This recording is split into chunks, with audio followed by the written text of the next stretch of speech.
Anyway, Kyle, look, you can say as much as you want, you can ask as much as you want for people to denuclearize their countries, but we have proof that what will happen is the same that happened to Ukraine. They removed their nuclear weapons, they were invaded by Russia because they didn't have an ability to defend themselves. It's simple. So it's back to Ukraine. Huh? That's where he's from. It's kind of It's a understandable. perfect example No, but against it's- denuclearization. You will try and speak about what you know about. If you're from a country, you're going to know more about it. Okay, yeah. So he knows about Ukraine more than us, innit? Of course I do. You don't just because. What do you Ukraine- know about Ukraine? I don't know nothing. Well, proving my point. So I ask you. But like I was going to say that doesn't mean the same would apply to every country. It might apply to Ukraine.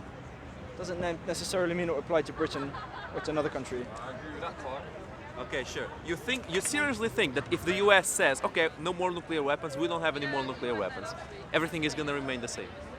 No, I don't think that. Well, of course not. Russia will invade the US in the next day. How do you know that? How do you know that? How could you possibly know that would happen? How could you possibly know? Got to be Oceans kidding. invade the US. Well, yeah, it's not That's why gonna, it's so secure. it's gonna not gonna be immediately, but they'll immediately start plotting against I think the the US. I think the Clark, Chinese. your whole argument is to denuclearize the war. I would like to see Britain stop spending the ridiculous amount of money it has been spending on Trident and start spending it on creating jobs that are going to actually help the average British person. If you, like Nicola Sturgeon spoke about this recently, I completely agree with her. She pointed out the Trident is in Scotland. She's been a lifelong campaigner against nuclear weapons for good reason. It's like I think some of the silos are right near Glasgow, which is a city of 610,000 people. That would make it a major target for a nuclear strike. If there's silos nearby and there was a nuclear exchange, Glasgow would be a target. It just makes sense. This is how these war planners think. They want to send a message. They want to deter others. The idea that you can even have a limited nuclear exchange is ridiculous. Like a small, I totally agree with that. I think it's bizarre. I think it's very strange that anyone would do that. That was a fairly controlled nuclear exchange. But it wasn't a nuclear exchange. It was just one way. A one-way gangbang, basically. What if we had satellite stations with nuclear weapons? Problem solved. Hypersonic weapons. I don't know much about it, but I think they are trying. What about hyper? Hypersonic Okay, Kyle, weapons. listen, They're like. let me ask you a question. faster Do you know strike what than, is the Dead nuclear Hands weapons. plan? Mind control. Have you ever heard of it? Oh, I don't know. Oh, hold on, DARPA, isn't it? Yeah, hyper. I've heard about that. I've never looked into it. I don't know if they ever actually got it off the ground is the thing. Like I know it exists. I just don't know if they ever actually actualized it. Let's just call it conspiracy theory. Well, no, I know that DARPA existed. It's not a conspiracy theory as such. Like there's some ground to it. But I think honestly, like if you were going to do it, like was it Korea that was doing all those nuclear tests in the sea? Yeah. So like that was a few years ago, and then you had like all those hurricanes in the US, right? I reckon all the clouds caused by that might have had something to do with that. Because it's all the Gulf Stream is all interconnected, isn't it? What's your How do you know that? How do you know that? What's your take on denuclearizing the war? Denuclearizing the world, you need unanimity, and then you need people to follow through on it. You need Mutually every nation that assured has nukes to destruction. disarm them all at once. I know you were going to say something like that. I had a funny feeling. Yeah. I mean, this is tiring. No, yeah, you'd either need every nation to unanimously agree to do it and then actually follow through, or you'd need like a massive malware attack to happen in every nation at once and That's too risky. Just too risky.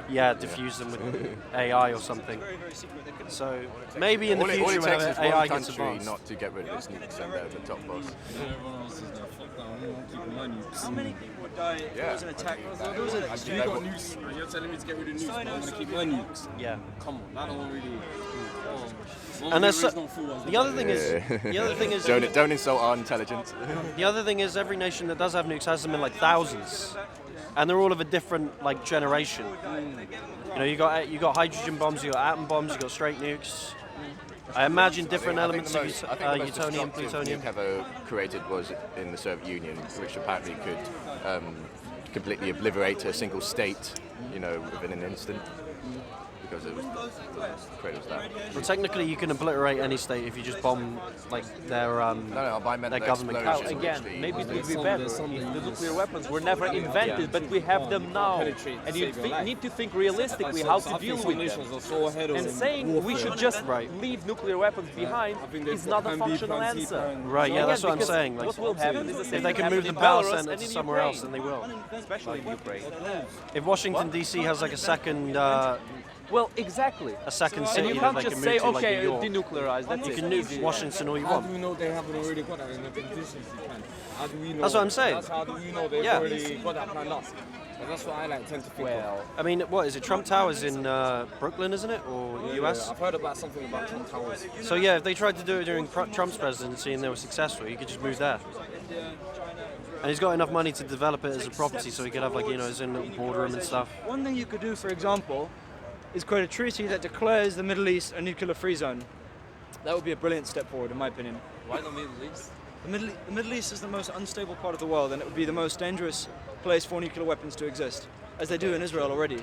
I mean, it would be very, very, if they got into the wrong hands, there's more damage that can be done there. In the wrong hands already with Israel. Like I've made at the beginning of my speech, no one I think should have nuclear weapons. It's a totally immoral, weapon to have. I agree with Whether it's Russia, China, but I speak about Britain particularly because that's where I'm from, and I'm. It's very easy to get up and start criticizing China if you're in Britain. What's the more brave thing to do? I think is to get up and speak about your own government, what they're doing. If I was, Kyle, you're very, very brave. Congratulations. You're very brave. Look at all these hordes of policemen oppressing you, not letting you speak.